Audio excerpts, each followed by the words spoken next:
Howard Hughes is a person whose life caused much speculation and fanfare. I'd like to talk to you about his early childhood and education, when he moved to Hollywood, some awards and records that he won and the planes that he used to get them, companies and airlines that he owned, and also the later years of his life. Maybe you've heard of Howard Hughes, the millionaire. Perhaps you read the stories about him being a recluse. I would like to share with you some information on when he was born, the business success he had in later life, and the stuff that made his story the stuff of Hollywood movies. Let's start by taking a look at his early years. Howard Hughes was born on Christmas Eve 1905 in Houston, Texas, but there's speculation that his birthday is actually September 24th due to some baptismal records from a place called Humboldt, Texas, and that's the story that's in dispute, and one of the many with Howard Hughes. Howard Hughes personally used December 24th as his birthday. His parents were Howard Hughes Sr., who owned the Hughes Tool Company, and his mother was Aline Stone Gano, who was a distant descendant of English royalty. Howard Hughes was doted on by his mother when he was younger. She had a lot of germophobic behavior, which she passed on to him, and also doctors think that this is when his illness as a child started, which was an avoidance disorder, which would plague him later in life. Due to his illness and his reclusiveness, Howard never graduated high school or college. And basically, now that we've talked about how he's grown up, let's see how he got started in business. Howard Hughes took over the family business from when his parents died. Between the years of 1924 and 1926, both of his parents were killed, actually died, and Howard got 75% of the family business, which he later bought out the rest of his family, so he took sole ownership. At a young age, at 19, he inherited all this and decided that he wanted to move to Hollywood. Due to one of his uncle's influences in the business, he was able to get into Hollywood movies.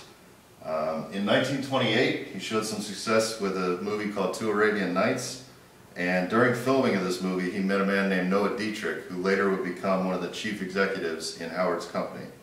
In 1930, Hell's Angels was produced and came out and was touted as the most expensive movie ever made at the time.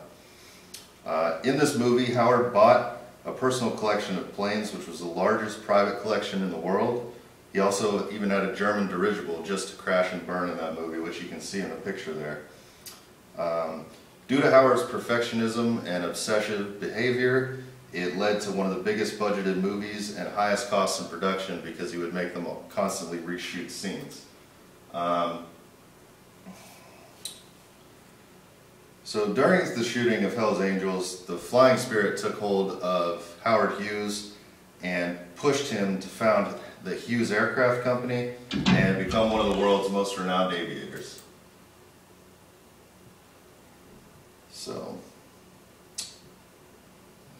Howard Hughes founded the Hughes Aircraft after Hell's Angels and basically went into setting a whole bunch of records and winning a bunch of aviation awards.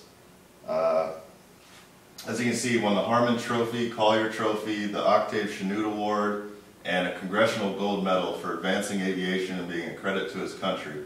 But he actually never went to pick up the medal. He is also involved in a myriad of awards that you can see here. And basically, in 1934, he set a record in a converted Boeing Pursuit plane. He used the H-1 plane to set a land speed record and several transcontinental flights, and he also went around the world. And these are the planes that he used for those flights. It's the H-1, HF-11. He also bought Trans World Airlines, and during the time that he was setting all these records and flying around the world, he was involved in a lot of other activities. The first one was buying TWA for $7 million and then selling it for $574 million. He also bought an airstrip in Culver City, which you can see here. He also donated a bunch of money to the Howard Hughes Medical Institute and moved to Las Vegas at one point. And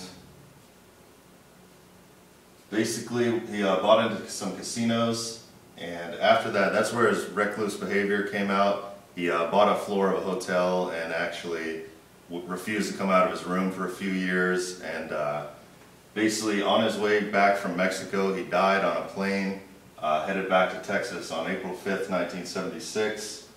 And you can also see the movie that was made of Howard Hughes. And I've given you some of how Howard Hughes grew up, the time he spent in Hollywood, some of the business ventures that he was involved in, and that led into him being a public figure. I chose to focus on some of the more positive things that he did in his life, and I would encourage that if you find it interesting, go ahead and research and find out some of the other speculations that people have. And depending on the stories you read, there's a bunch of different outcomes, and I wasn't sure which one to believe, so I went with the ones that had the most facts on them. Thanks. That's it.